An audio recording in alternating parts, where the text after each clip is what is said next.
how to get gems in Clash of Clans fast. So our first way to do this is by doing achievements. So completing achievements is a consistent way to earn free gems, and many achievements offer substantial gem rewards upon completion, such as the Sweet Victory achievement for gaining trophies or the Unbreakable achievement for defending against attack.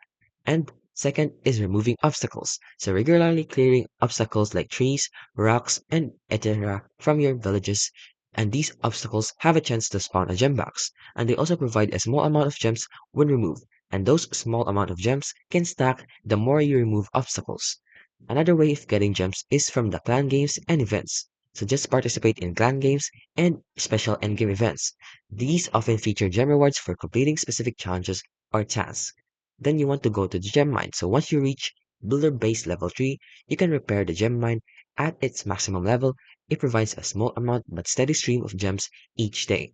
Then lastly is the Supercell store. So you can just check the Supercell store for special offers and missions that might grant free gems upon completion.